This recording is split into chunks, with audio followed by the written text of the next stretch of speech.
Libro 是一款在 VR 一体机上架可以使用透视模式阅读的 XR 应用，旨在将与现实书籍互动的真实体感带入虚拟世界。VR 用户可以导入自己喜欢的小说或漫画书，目前支持 PDF、CBZ 等格式文件。导入之后可以为其定制一个数字复制品，然后通过手势追踪直接进行抓取和翻阅。你还可以随意的对书籍进行大小的自由缩放。VR 玩家可以选择在虚拟环境中阅读，获得最大程度的沉浸感，也可以打开 MR 模式，保持对周围环境的感知。相信届时配合双目立体彩色透视的头显，会有相当不错的体验。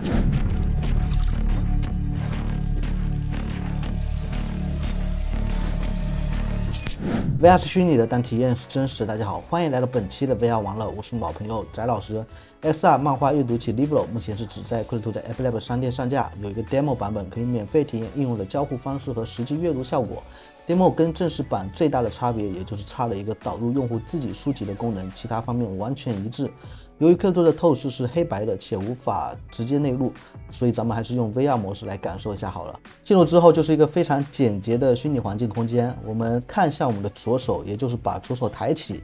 那你的菜单就会弹出来。左手这个菜单一点开，导航栏的第一个就是可以查看你现有的书籍。目前 demo 版本给我们准备了两个，一个是说明书，还有一个就是关于 Quest2 游戏的一个大全。那么我们现在可以直接把两本书都选择摘出来，放到这个虚拟空间，你想读哪本就把它挪到你的眼前。那具体操作交互方面，我们如何进行打开关闭这个书籍呢？只要捏住边上这个树干就可以进行一个闭合。翻译的话就更简单了，只要在它的页边这样一挥，无论你是手掌还是一个手指都是可以的。由于我们现在手势追踪都已经到了 2.2， 所以说进行这个动作非常的直觉，不会有什么感觉阻碍的地方。左手的虚拟菜单这边也可以进行翻译啊，如果你是大范围的调整页数的话，就会有一个非常酷炫的这个快速跳转的一个动画。我们任意伸出一只手放在书籍上，变成紫色的轮廓之后，就可以对它进行一个抓取，移动它的前后距离。那注意，如果我们进行翻译的话，是不能就是说把你的手放在页边，然后慢慢的溜过去，你必须要有一个快速掠动，否则它是不会识别你做了翻页这个动作的。对书进行缩放的话，其实也很简单，两只手一起抓住它就可以拉开变大，往里捏就是缩小，调整到合适的大小，你就可以像现实书籍一样，用你的右手去抓住它，然后再慢慢的去看这个书。大家现在看上去可能这个字啊有一点这就是摩尔纹的感觉，但实际上你像我在 VR 里面直接看它字是完全看得清的。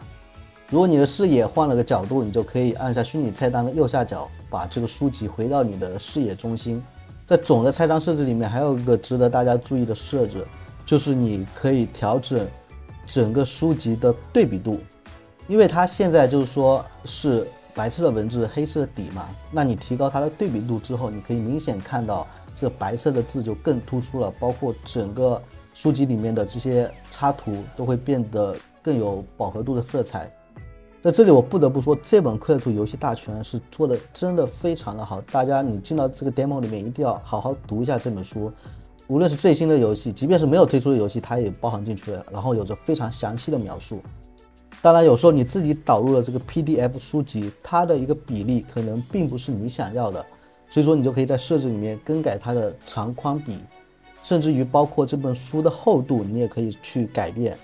但是考虑到头显的重量啊，用头显来读书，我觉得最重要的是你要找到自己合适的姿势。我建议大家是靠在沙发，一定要让你的头是有靠的位置，你去读这本书的时候才会感觉舒服。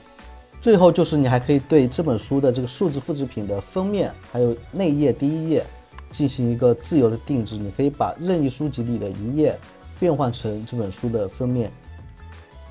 总体体验下来，我觉得整个 Libro 可能就差给我们提供一些更精致逼真的虚拟环境了，其他方面确实都已经无可挑剔，对于一个 XR 阅读器来说完全符合我自己的想象。大家感兴趣的话，完全可以去下载这个 demo 版体验一下。OK， 那本期视频就到这里，我们是不等待 VR 成熟，而是陪着 VR 成熟，落地 VR 走圈。如果你也是对 VR 相关感兴趣，欢迎关注我的频道，点赞、投币、转发3连。那我们下期视频再见。